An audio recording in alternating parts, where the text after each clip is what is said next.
on first, the approval of the agenda. Moved and seconded, discussion on the agenda. Seeing none, all those in favor, please say aye. Aye. Opposed, same sign. Agenda is approved. Moving on to item 3, we have a vote on our FFY approval and meeting minutes. Second.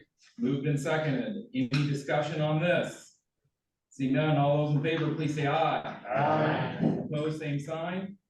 Minutes are approved. Up next, item 4, we have a consent and vote on contracts and expenses.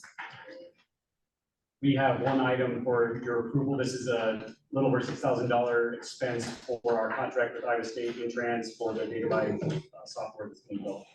Move to approve. Second. Moved and seconded. Any discussion on this? Seeing none, all those in favor, please say aye. Aye. Opposed, same sign. All right, motion is approved. Up next is a consent and vote approval of the financial statement. Turn over to Mayor Bozen and Dylan. Basically, we had our financial committee and we approved what was brought forward. So if there's any questions on it? If not. And your way of doing finance is way better than Ted Weaver. So much better. Thank you. Much more brief. Thank you. Read the notes. Second. Been moved and seconded. Doesn't appear to be any questions. All those in favor, please say aye. Aye. Opposed, same sign. All right. Finances are approved. Moving on to public comment on MPO actions. Dylan. If there's anyone here that wants to speak in the public, I don't believe we have anyone, but.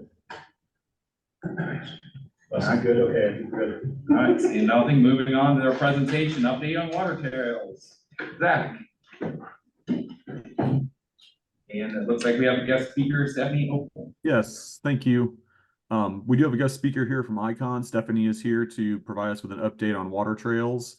They'll talk a little bit about the regional projects and what's going on with those, as well as an update on the construction of the Scott Avenue Dam project.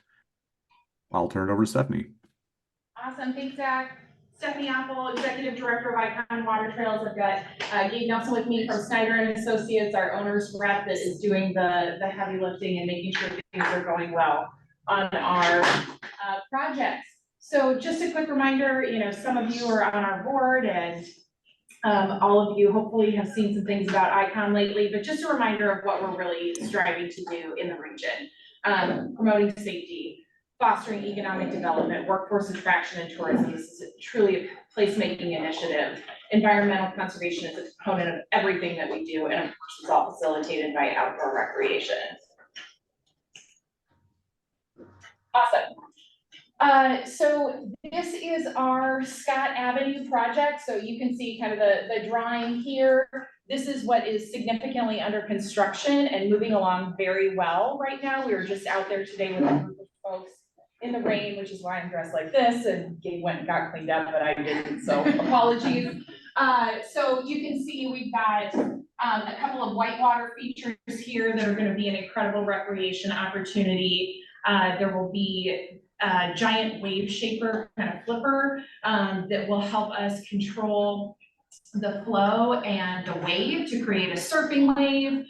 They call it a green wave, so that'll provide a totally different type of experience than we've ever had downtown. And then we've got this great habitat channel and then the cascading drop. So this project is underway, broke ground in April of last year. And then the in-water work is happening now. We'll be working on that through this year and into a little bit of next.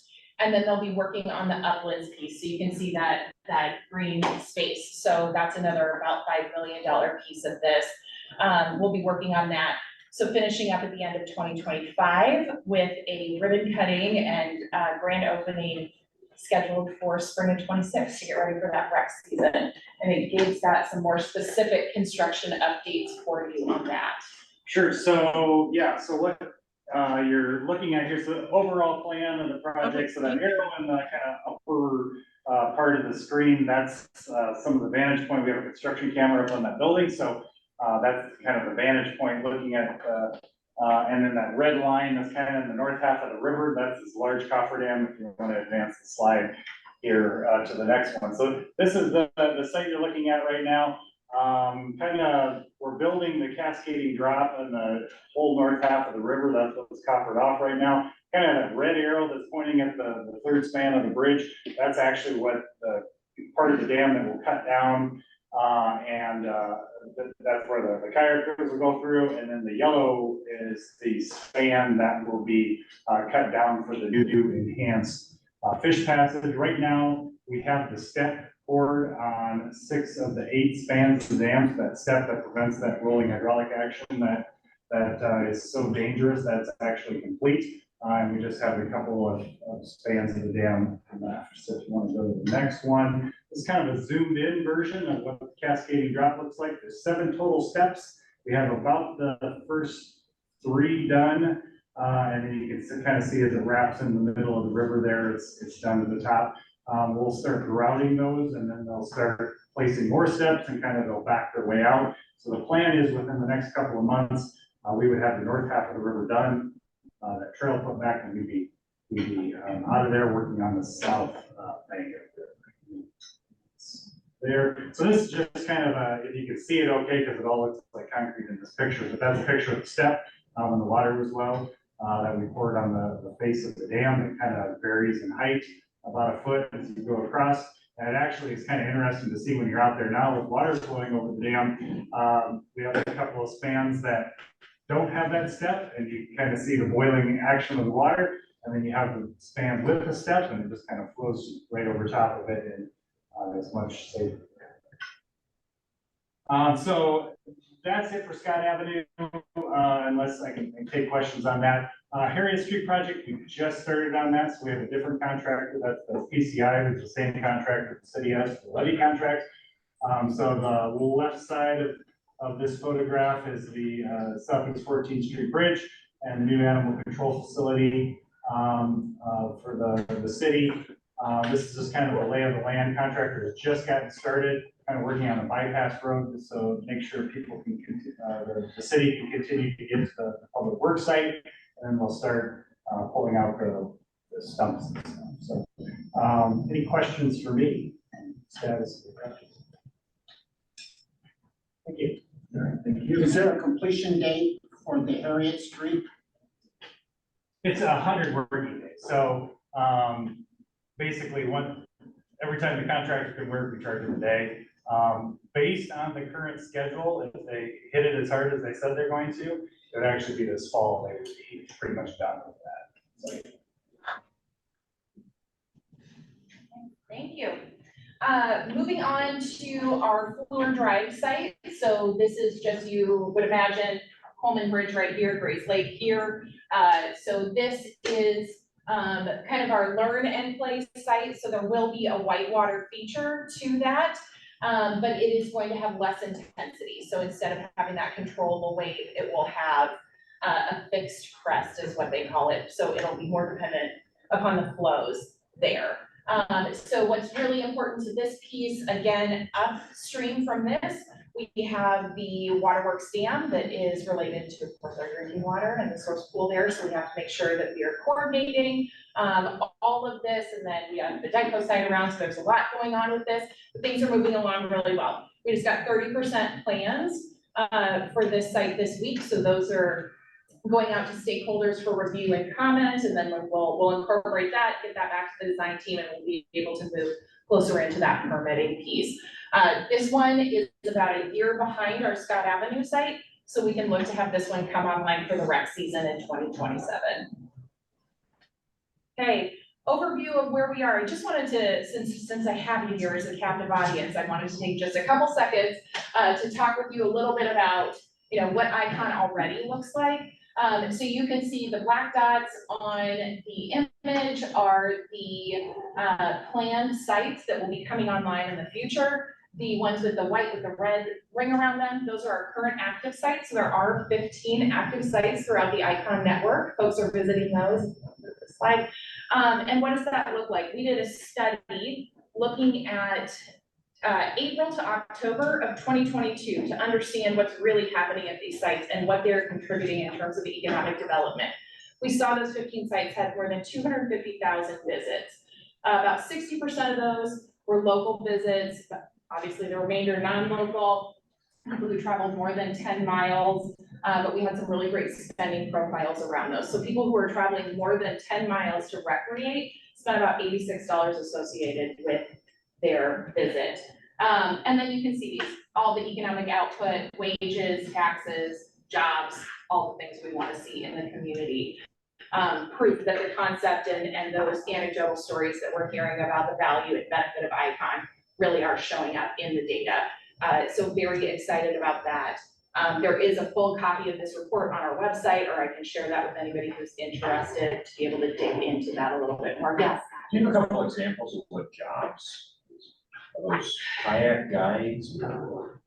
This is related to, so the spending breaks out over multiple different aspects of the economy. So this is, we don't really have, it's not really guides at this point. Think like people are spending money on retail. So those would be people that are working in restaurants, people that are working in other places. So it's a model factor of the total economic output across industries, the number of jobs that those would correlate to, if that makes sense. Yeah, I can dig into it and I can send it over to you. Appreciate it. Yeah. Any other questions? Anything else, Stephanie? Yeah, no, that's it. Any other questions for me? Okay, All right. thank you. Thank you. Appreciate being here. Thanks, Kate. Moving on to item 8, we have a report and vote on streetlight data. Turn it back over to Dylan. Thank you. Last month we spoke about streetlight data, and this is data that we would be acquiring to help us with transportation planning, transportation. Streetlight is one vendor of this kind of information. The technical committee has looked at a couple different vendors. This was their preferred alternative or preferred vendor as we move forward. What we brought to you last month was an idea that we have this in our budget for next fiscal year, but so we can get rolling on this now. We have permission to kind of go start this contract now rather than wait till July. And I think everyone was in agreement that that was okay to do, but we wanted to see the final agreement. So what we have for you today, we brought back the final agreement. The executive committee talked about this. I know a couple of communities have dug into this a little more. Ted Clive has looked into this and provided some comments to us as well. Our legal counsel's looked into it. If there's questions about that, happy to do it. I also would note that Streetlight was at our executive committee meeting last week virtually. They're also on the line today. If there are questions that come up that we're not able to answer, they're here in case anybody has anything. I would note that some of the questions that we received were concerning the privacy of the data, how the data is collected and so forth. There's some additional information in the agenda packets that get into that and talk about the protections that are that Streetlight puts in place so that we can't track an individual person or things like that nature. So I'm hopefully that everybody's comfortable with that going forward. There was also some questions at the last couple of meetings about other data sources that others in the community have. And one of those would be Placer AI, which I know the partnership has. Spoke with Tiffany Tachek earlier today. And they're willing to cooperate with us on that data, but I would note that it is a different type of data than what we're looking at here. That's really more focused on retail, foot traffic around the individual businesses, that sort of thing to help site select. This is really geared towards what we're looking at the Streetlight. It's really geared towards traffic speeds for planning and engineering purposes. All that said, I will pause, aside from noting that both the technical committee and the executive committee recommend approval. If there's questions, comments, concerns, happy to take those on. Would you move? Second. Been moved and seconded. Any discussion on this? Questions? Seeing none, all those in favor, please say aye. Aye. Opposed, say- Aye. Motion passes. Up next, we have a report and vote on the addition of To the Top contract services. We'll turn this back over to Dylan. Thank you. As you might recall, To the Top was hired back in December, I believe, to conduct the executive director search and also do some ancillary work related to the staff salary survey or schedule that you have to put together every couple of years. Going through that process, and then I think with the work that Cass Hall did with To the Top, working with our board and then working with us as staff afterwards, there's a couple of additional activities that we think would be beneficial to the organization. One would be a human capital plan, and that would really build off of the salary work to get more in depth in terms of what kind of staffing do we need as an organization to meet our goals. What are the jobs, what are the job descriptions, what are the skills that we need and so forth. We have a couple vacant positions right now that we'll be looking to fill, so this would be very timely to help us make sure we're hiring the right type of people to do the right skills and do the right type of work we need. The other one would be a governance assessment, and this would be looking more at the board side of things, and is our governance structure, is our board structure set up the right way to allow for the, to facilitate the kind of discussions that we need to have here, and the communications in place that we need to have, those sorts of things. Altogether, those would both be about $13,450 for both activities. As noted in the agenda packet, their schedule would have these completed by the end of the fiscal year. So here just in the next couple of months. And we do have the budget, assuming that you approve the next item, which would be your work program amendment, we would have the resources able to do these activities. So it's our recommendation that executive committee recommended approval as well. And if there's questions, comments, happy to take those now. Move to approve. Second. Moved and seconded. Any additional discussion? Seeing none, all those in favor, please say aye. Aye. Those opposed, same sign. Motion passes. Up next is report and vote on fiscal year 2024 work program budget amendment number 2. Dylan. Thank you. So building off the last item and a couple other things that have been going on recently, we have a work program amendment for you. This would adjust both costs and revenues for the organization. So from a revenue standpoint, we would need to reduce the revenues anticipated from both CERCLA and MPO. Those two organizations with whom we had contracts with, we ended those services prior to when we initially anticipated in the budget. So we would basically chop off the fourth quarter of revenue from those two organizations. Related to that, there were some staff expenses for those contracts that we also will no longer have. So that will provide a savings to us when we cut out the staff costs for those. And then finally, the two new budget expenditures, streetlight and to the top consulting services, which you just approved, would also be amended for that. So if you go on the next screen, and this was in the agenda packet as well, when you pull all those together and look at the cumulative changes, it's about $150,000 positive for the organization, which is pretty significant and allows us some capacity to do the things that we just approved. This has gone through the finance subcommittee, it's gone through the executive committee, technical committee, all of those things. So we would recommend your approval on this. If there's questions at the table.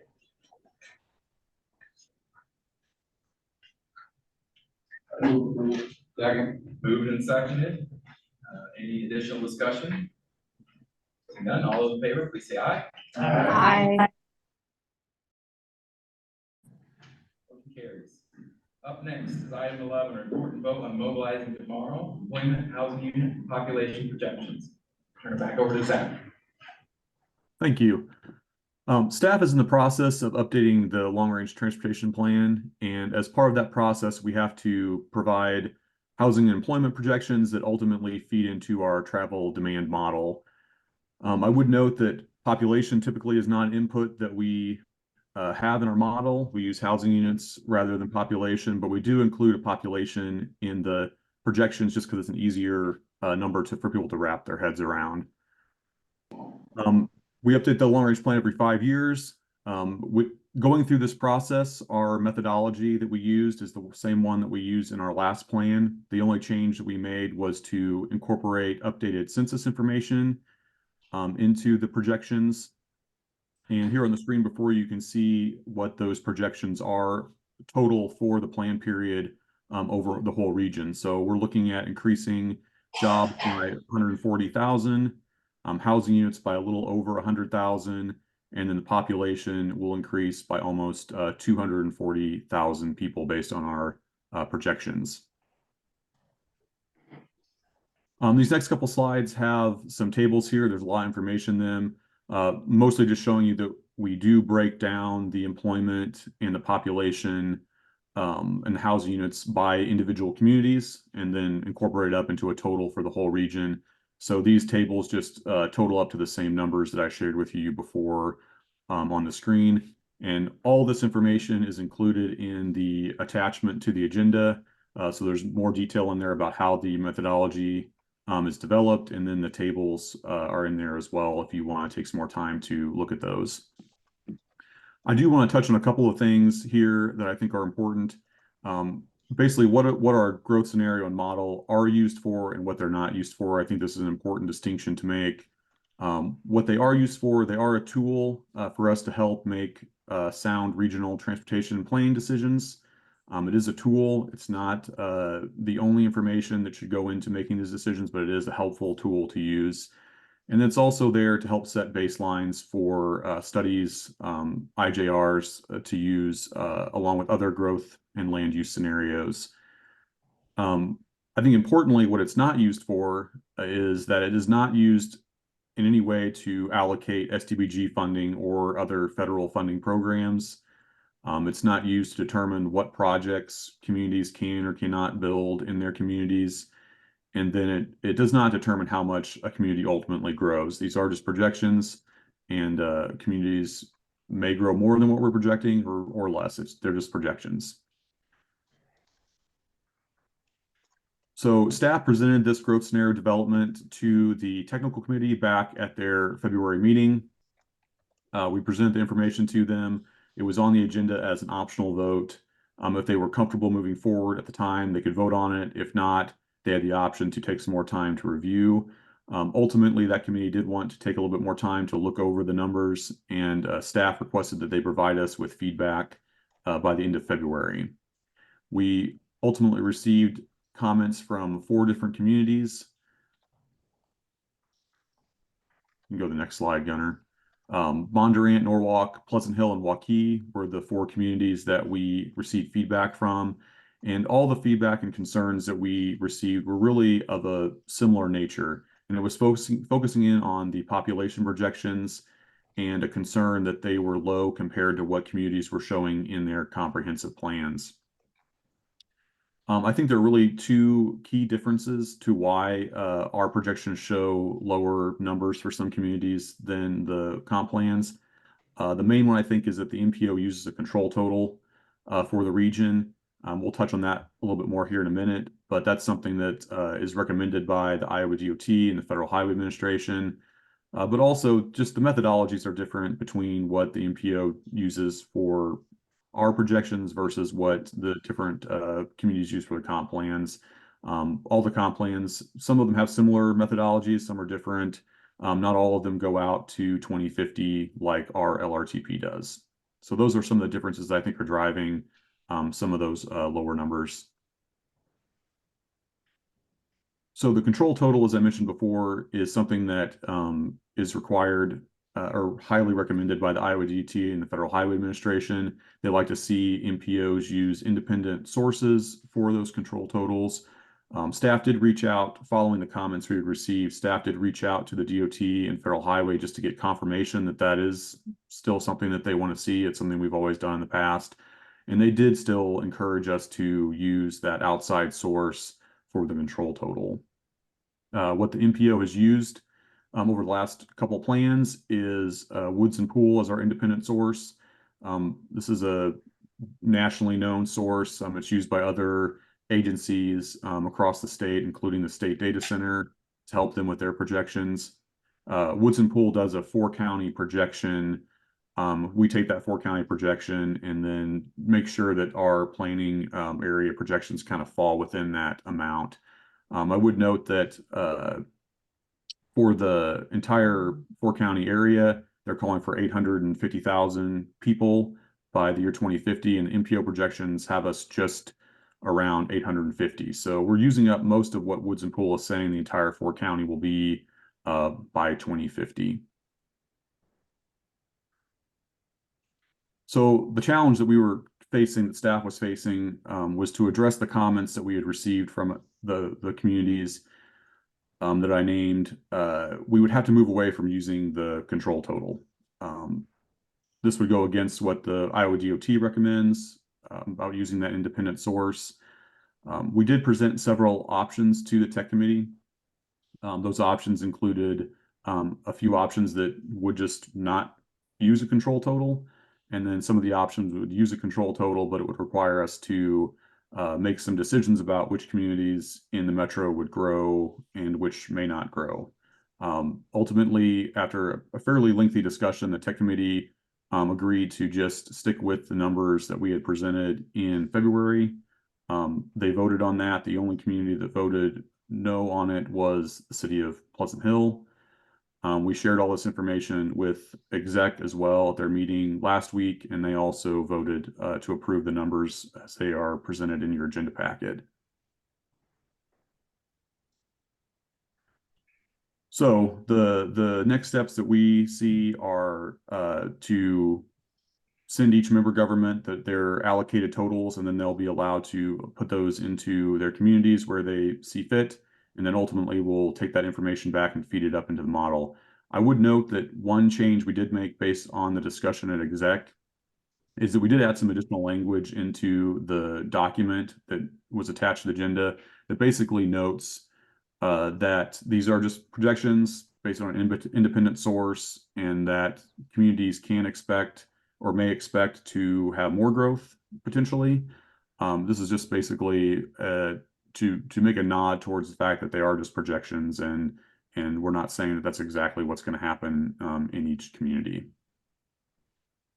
I believe that's all the slides I have. I'm happy to take any questions you have on the projections. Otherwise, this item is before you today for your approval.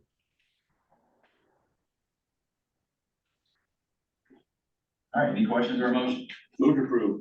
Second. Moving second, any questions? I have one question. Are there demographic projections in the report? My fault, I haven't seen. We did not go as far as to break down those projections demographically. I would add to that, Councilman Holmes, that we brought this up in the past, and we have reached out and we have coordinated or started to coordinate with like the Polk County Housing Trust Fund for some of the housing related work they do, so that when we are using our forecasts, other organizations are able to use it. They've got some methodology that does help break that down demographically. So that's something we don't need it necessarily for this travel plan model, but we will continue to work with these figures to help do that sort of thing to help other organizations be a little more refined and as it helps translate housing. So I appreciate that. I differ a little bit because I think the style of housing and density of housing is affected by income levels and so forth. And I think the last 3 or 4 times the MPO has done the growth scenario, more than half of the growth in population was low income, new Americans. And I think the MPO needs to be conscious of that as we look at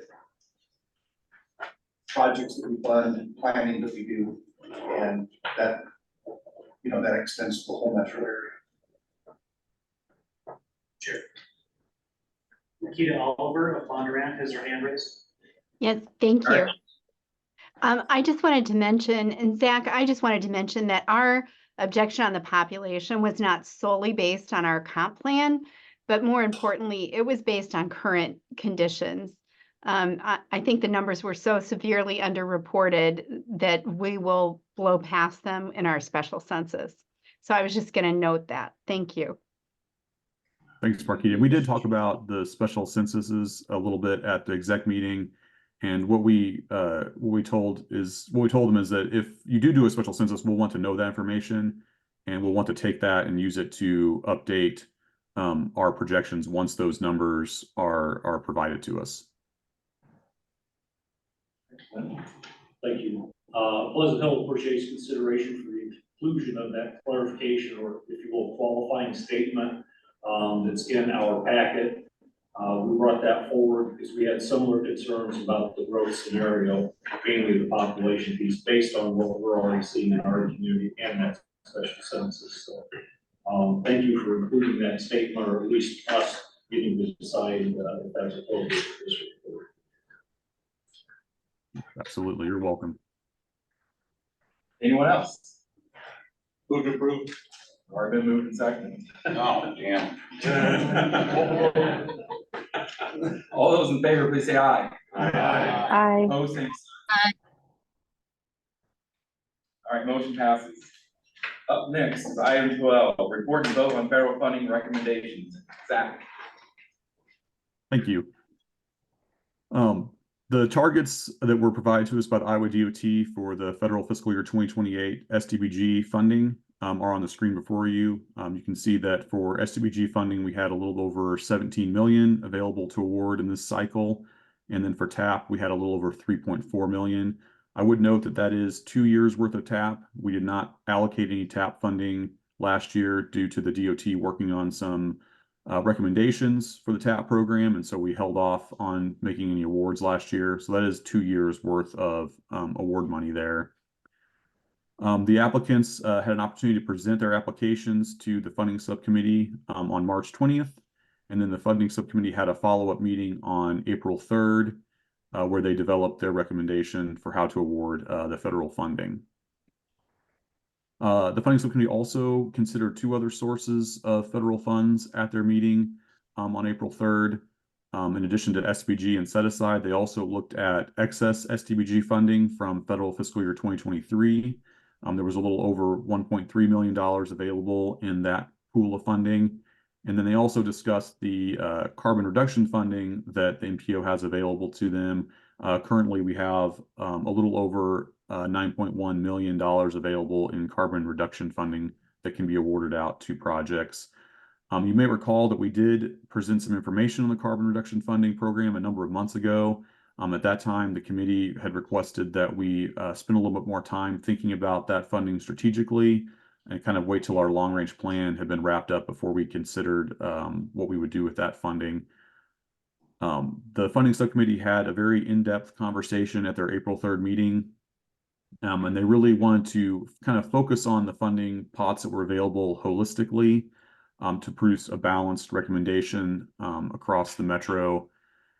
If you go to the next screen, it kind of is a summary of what the funding subcommittee's recommendation was.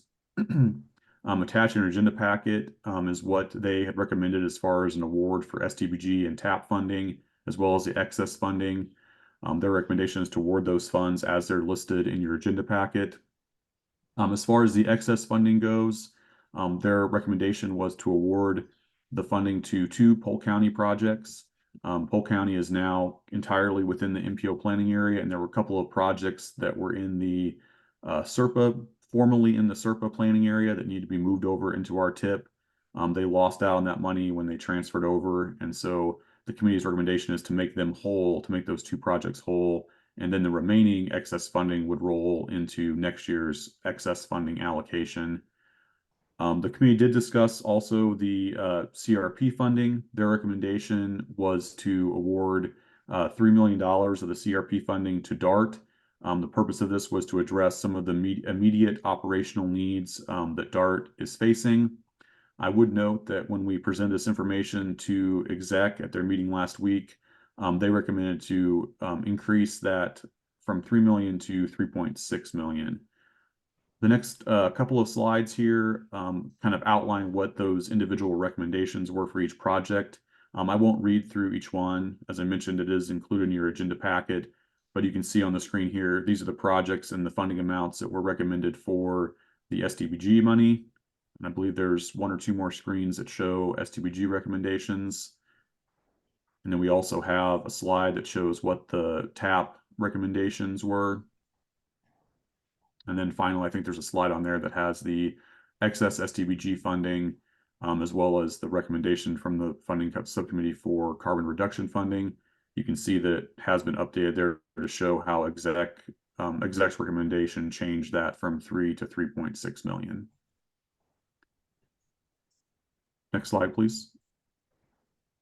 That's all we have for slides in this.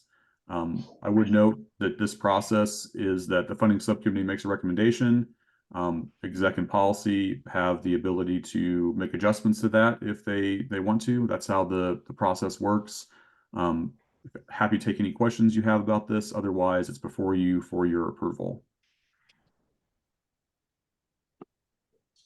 Move to approve. Second. All right, moved and seconded, and Councilmember Weaver. Does that 3.6 for DART come with any limitations or restrictions, or is it just for any general operations? How does that work? The recommendation was to use it for bus replacement, because I think maybe DART can speak to how that helps with their overall operational issues. Because of the type of funding that is, we do need to use it for capital. We do have significant needs in the bus area. In fact, aging buses are part of what's driving up our operating expenses. So we really use these funds to buy buses. But then we have some federal money that can be flexed to operating. So this will allow us to, take 3.6 million of other federal money and flex it to operating. And the DART Commission has a budget hearing next week in which they will be discussing exactly how these funds are applied. But I know there's a strong desire to, avoid or significantly reduce the, service cuts that were under consideration. And does that get you through 1 year, 2 years, or what will be your projection on that? Great question, and it depends exactly how the commission decides to approach it, and I don't want to take that decision away from them. I will say 3.6 would give us 2 years of stability without service reductions. And so that is one of the options on the table, but there are still significant deficits come the third year. And so no matter how it is applied, the DART Commission and our communities and all of you will need to have very significant conversations. The conversations we've started in recently will need to continue in the months and really years to come. But so it'll give us a little bit of time, but it doesn't delay that there will have to be hard conversations. Additional questions? Mr. Chair, I have a statement I'd like to read on behalf of Pleasant Hill. I believe we're being rushed to make a decision. We continue to wait for a report of specific direction from MPO staff on the eligibility and application process for the carbon reduction funding that the MPO staff has been aware of for 2 years. Without this information, MPO members are expected to approve one large award for DART without due process or consideration of other potential projects or discussion of the range of available uses and priorities of the carbon reduction funds for the entire membership. The DART Commission has not been able to face the inevitable. Significant cuts have been made. Significant cuts must be made. While I do believe DART should receive some amount of carbon reduction funding, provided 40% off the top does not solve the problem. It only delays making that tough decision. To DART staff's credit, they have optimized routes, have made some administrative cuts, have thoughtfully assembled several cost-cutting options for DART Commission members to consider. However, after these reviews, reports, and pilot projects over many years, there is still no agreement on a sustainable solution. All local governments have had to tighten their budgets and make difficult decisions on important community projects, programs, and staffing that continue to go unfunded. We are also just beginning to feel the effects of the legislative imposed growth cap. The MPO proposal to temporarily bail out DART shines a light on the significant subsidy of DART already provided by taxpayers. We're faced with the decisions of a growing community. Pleasant Hill must weigh our community priorities of hiring additional fire, emergency medical, and police officers that will impact the lives of every Pleasant Hill resident and business, or continue to support transit service through DART with very limited hours, trips, and ridership for our community. With this perspective, the city of Pleasant Hill now recognizes that we need to reconsider our participation in DART, and we'll have to make a tough decision in part because the DART Commission has not been able to make their tough decision. We will begin a thoughtful process with our community and business involvement to make our decision over the next few months. We are a transportation planning organization, yet we are not fully exploring the overlap between eligible uses of carbon reduction funding, traffic safety projects in the SS48 plan, and potentially others. If our funding programs are coordinated and prioritized together, we can make some significant immediate progress on metro transportation optimization and safety projects for our communities. Projects that are pushed out to 2026, 7, and 8 could be expedited, making way for unseen future transportation projects. I can't help but wonder if the carbon reduction program was fully explained, a deliberate process was laid out, applications were received, reviewed, and scored, will we make a more informed long-term decision that would benefit the entire metro community. I will need to abstain because, in my opinion, we, the MPO, have not done our due diligence to fully comprehend the full impact of this decision. Call the question. All right, question's been called. All right. All those in favor, please say aye. Aye. Aye.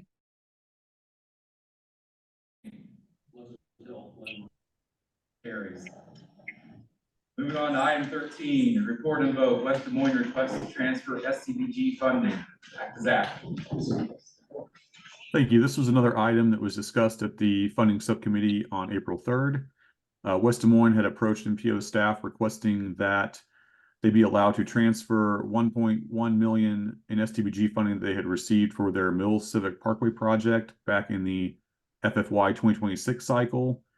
That project is currently programmed in federal fiscal year 2025, and their request is to transfer that funding to their Ashworth Road project, which has also received 1.5 million in STBG funding, as well as in addition to what they are recommended for award for 2028. This is something that that the committee has done in the past. There have been times where community priorities have shifted and funding has been moved from one project to another. That is a similar situation to what's happening here in West Des Moines. They're focusing in on their Ashworth Road project and want to focus their federal funding on that project. The exec committee approved this at their April 10th meeting. Happy to take any questions you have. Otherwise, it's before you for your approval. I would move approval. Second. Moved and seconded. Discussion on this. Seeing none, all those in favor, please say aye. Aye. Aye. Sure, Councilor Voss. Yeah, so on the previous agenda item, did we move the previous question to stop the debate, or did we vote on the item? I think we. It's a valid point. I think we called the vote on the question and we didn't actually. Yeah, so we didn't actually vote on the item. Right. So I think it'd be in order. We should probably, correct. We'll take care of this. We'll clean this back up. Thank you, Councilor Voss. While we have just called the vote on item 13, I was thinking about it as we moved on too. On item 13, since we have called the ayes, I'm gonna go ahead and call the noes, and this is specific to item 13, which is the SCBG funding. We'll circle back, the chair's discretion to vote on item 12, if that's acceptable to everyone. All right, so I'm calling the no votes on item 13 now, which is the West Des Moines SCBG funding. All those opposed, say aye. Seeing none, item 13 is passed. Chair will take discretion and move back to item 12 on the actual vote related to the funding. We have voted on the question and we approved the question. We'll now be voting on the recommendations. All those in favor, please say aye. Aye. Aye. Those opposed, same sign. Abstaining. Pleasant Hill, Glen Moran. All right, item 13 is now approved. Thank you, Councilmember Voss. Moving forward to item 14, report and vote on DC trip list and sponsorship. Gunnar. We're getting ready for DMDC 2024. Before you today, we're asking you to formally approve the DC list. We have been working on this for the last 2 months, particularly with your transportation technical committee representatives. We did submit that to the partnership for inclusion in the federal policy packet as we normally do. However, we're going to come back and formalize it. If there's something that we missed in the DC list, which was in your packets, we do have the ability to adjust that before we finally head out to DC here next month. But that is for you today for your approval. While we have you on this topic, we wanted to give you a quick rundown of one option we have for the DC trip, and that is a sponsorship of the DMDC trip. The MPO has been a sponsor of DMDC for the past several years now. Last year, we celebrated our 40th anniversary on stage in front of many of our peers. And this year, if we were to do it, we would discuss the comprehensive safety action plan, call to action. We did bring this before, let me back up. This body made the decision a few months ago that the MPO would not be an investor in the partnership. The partnership has given priority for its sponsorship opportunities to its investors. So given that, staff asked the partnership if the sponsorship was still an opportunity for the MPO. And they said, yes, it was, but as a non-investor, it would cost you more. And so they presented us 2 different options here. They both are $5,000, both get us the sponsorship. One includes investorship, one does not. We presented this to executive committee last week, and though there was no formal vote taken, they were, I would assume it's safe to say that everyone was in opposition at that point. Staff did see value in it and said as much, but again, I think this is your discretion, and we have other opportunities to achieve the what we would do with that sponsorship opportunity. So I'll pass it. I'll pause there, see if there are any questions or comments on that, and then what I'd like to do is finish up on a brief recap of the itinerary that we're putting together for our time in DC. Gunnar, can you summarize the value that staff sees in it? I mean, you've been on the trip, Ted, you've seen the value. The value of that trip is being in the same room with all sorts of people who are influencers and know the region. And having stage time with them gives you an opportunity to speak to them that you don't really have. It's a captive audience that you don't normally get. And so being in that audience, you can look at the profile of the MPO, you can talk about things that are important, you can drive interest to a current project. As I mentioned, if we were to do it, we would have, we have a big planning project in place right now. That's a comprehensive safety action plan development. If we were to have the sponsorship, we would use it to drive attention to the efforts that the MPO is making to reduce highway or traffic fatalities and serious injuries on our streets and roads. Other questions for Gunnar related to this? So I'm very ready, Gunnar, proceed. So real briefly, a recap of our itinerary. There's a few things that we're going to be doing on this trip, or maybe perhaps just a couple, but you're all familiar with the effort to have the Purple Heart Highway designated as an interstate. That continues to be a feature priority of the Greater Moines Partnership. And as such, the partnership is forming policy teams that will be going out to meet with, we'll be focusing primarily on the transportation staff members of our congressional delegation, as well as USDOT staff. So that is, the partnership is taking lead on scheduling those, so may pull some of you into those conversations. And then if at your discretion, we may or may not do sponsor remarks. And then lastly, there's the feature priorities presentation that we do every year to the group of all staff for our congressional delegation. So we're kind of waiting on the partnership to get things scheduled, but based on that schedule, we'll pull together an itinerary. And please feel free to reach out to me if you have any questions, or if MPO staff can participate in any of your meetings. All right, so we'll need a direction here in the motion of whether we want to participate as a sponsorship or if we want to, as that kind of moved on, not participate in a sponsorship. So you make your motion, please make it clear what it is. I would move not to sponsorship. Second. Moved and seconded. Any discussion on this? Seeing none, all those in favor, please say aye. Aye. All those opposed, same sign. All right, motion carries. Yeah, I request that we vote on the DC list as well.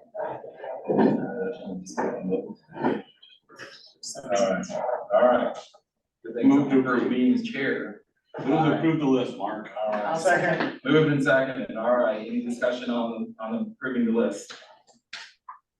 Seeing none, all those in favor, please say aye. Aye. Aye. Opposed? Motion carries. All right, let's move on. We'll move on to item 15. Report on comprehensive safety action plan update. Zach. Thank you. I wanted to provide the committee with a quick update on the status of the Comprehensive Safety Action Plan. If you'll recall, the MPO received an $800,000 federal grant to complete the Comprehensive Safety Action Plan. The reason this is important for the region is because it's going to, once completed, it'll make the region eligible for implementation funding that is available to help improve safety across the region. Our consultant team, led by Tool Design, has been working on this since late fall. Some of the key deliverables that have been submitted so far is they developed a quality plan and an engagement plan.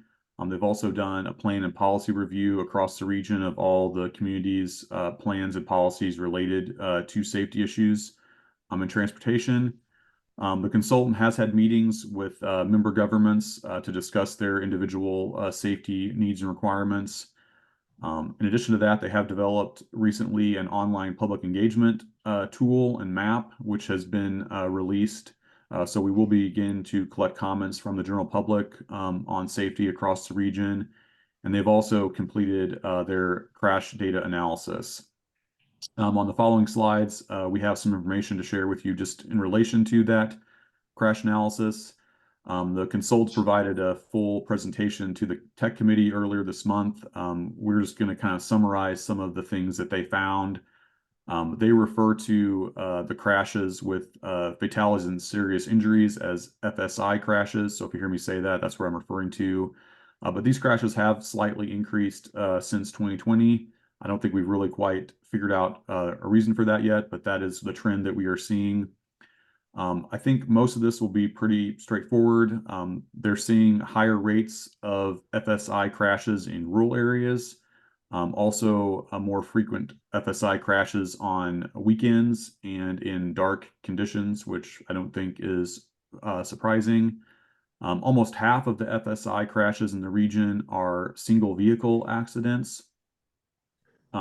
Within our urban areas, speeding and failure to yield are the main behaviors that are leading to these FSI crashes.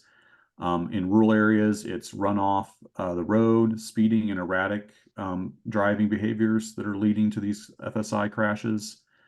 One thing that I thought was interesting was that 4 to 5 lane roads make up only 4% of the roads in the region, but 21% of the FSI crashes are happening on those types of roadways. And then another finding they had was that males are involved in 67% of the FSI crashes. On the next slide, there's just kind of a summary of what those key crash factors are, those FSI crash factors. Again, run off the road, speeding, failure to yield, dark conditions, and younger male drivers are the things that are standing out in those FSI crashes. I believe on the next slide, we have some next steps. The consultant team will take this information they have gathered on the crash analysis, and they will develop a high injury network. This will be looking at areas across the metro and trying to determine where there are patterns of safety issues. They'll also be looking at their high risk network and how to proactively address these issues.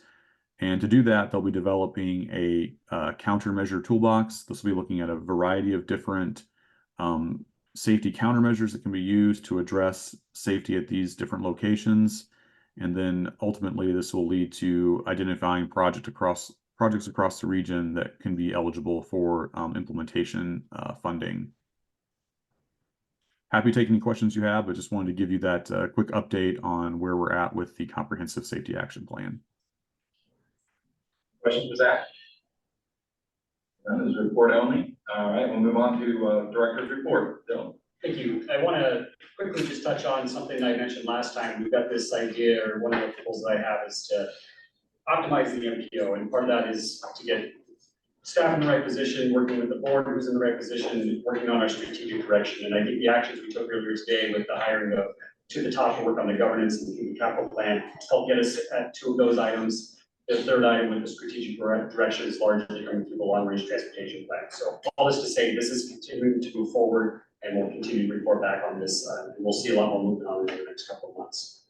I do have a couple other updates for you. As we kind of alluded to earlier, CERPA and MIPA, these contracts that we once had, fully came to an end on the MPO at the end of March. The staff people have moved out, so we are done with those 2 contracts. Also want to mention in late March, we had a really good coordination meeting with the Iowa DOT District 1. That's something we hadn't really done much of in the past.